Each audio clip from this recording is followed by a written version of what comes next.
Hi, this is Jim Egan, head of school, Synapse School. I wanted to give you an update about our distance learning plan that we were hard at work um, today trying to get ready for our teachers to jump into training with on Monday. So most of the teachers weren't here today. We did have a group, Katie, Brian B, Isha, Mark, from the technology department, Karen, computer science teacher in the middle school, as well as Ben, computer science teacher. We're here hard at work on this plan. So let's just sort of jump right into it on what we plan to do. We really are looking at it from a philosophical standpoint as well as the mechanics or the nuts and bolts too. So we started off with a philosophy statement, right? Like what is the philosophy of our learning plan for Synapse, our distance learning plan? So we started breaking down the mission and what we want that to look like. Some notes. The work should be meaningful when we come back in April, right? That's the goal of it, April 20th. Think about that transition back into a project-based learning environment. Mainly, I wanted us to focus on the human connection, so that was a big part of it, right? Maintain human connections with students. We have face-to-face with them, maintain routines and consistency, willingness and ability to iterate. Again, we're looking at this through our values. So we started with a philosophy statement, broke it down into a weekly schedule, roles, responsibilities of the teacher, of the students, as well as the families. The technology aspect, acquiring and sharing information, who to contact, all those issues are being sorted out right now. As of now, we're looking at a day that's going to be roughly an 8:45 to sort of a 1 o'clock window. That's not, don't pin me down on those numbers, but that's what we're looking at right now, with some office hours for advisors in the afternoon. Administrators as well will be available 9:30 to 3 o'clock. The SEL team, which I think is going to be really important for our families, will be available as well from 9:30 to 3. PE, that's going to be something we're going to be doing too, which should be really fun to see how we have kids engaged in activity in an online environment. That'll be available 9:30 to 3 as well. So the schedule is being built out, and the roles and responsibilities of the teachers are being built out too. So we're thinking about communication with families, the timeliness of feedback, expectations of feedback, active monitoring of email, right? What does that look like? Operations of running an online class. How do we design our curriculum, the teaching pedagogy? All that stuff is being thought out.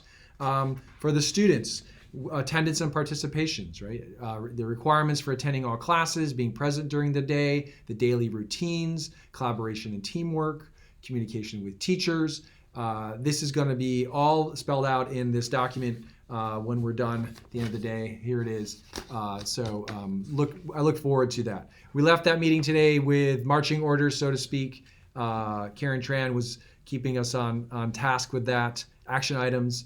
Planning Monday PD sessions, for example. What does that look like? We're going to make sure our teachers can be here in person, actually, keeping some distance between them. So we're going to be setting up various rooms here to make sure that they are being safe and feel comfortable. And those who want to do the training can do that remotely as well. They'll be getting technology training in Zoom as well as Schoology. They're going to be the two primary platforms that we'll be using. So that's something to keep in mind and to know as well. Of course, the lower school and the middle school are two different animals, so to speak. And so we do not have the same requirements for both domains. Certainly a kindergartner and an 8th grader are quite different. And then the parent experience trying to be home with a kindergartner rather than 8th grader is also quite different.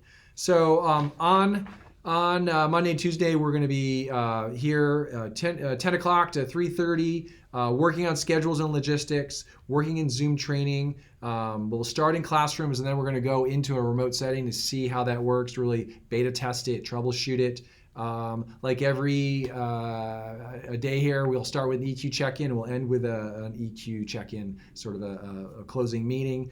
That's what's going on. Some other notes from today. We will be putting together a parent handbook to help you with this as well. We really are keeping that in mind. This is going to be a new frontier for kids, but it's also going to be a new frontier for parents as well. So we really hope that we can provide you some some clarity on how this goes, and then you can give us some feedback on how it's going as well. So that's the update.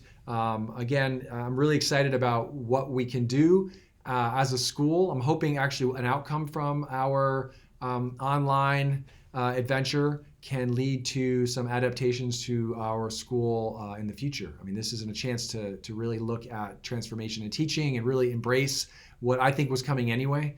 As a school that's thinking about innovation, this has been discussed in education circles. This sort of online component, or this synchronous asynchronous blend, has been talked about for years. And so here's an opportunity for us to really embrace it. So I will leave you with a message that Mark in the math department, middle school math teacher, Mark, 5'6", he got an email from one of the students, who I will keep her anonymous, and he forwarded this to me.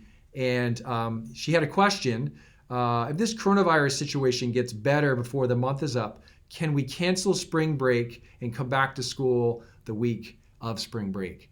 I think I don't need to say anything other than those words. They speak for themselves. I really appreciate it. All is good here. I hope you're well. Again, feedback is always, always appreciated. Okay, take care.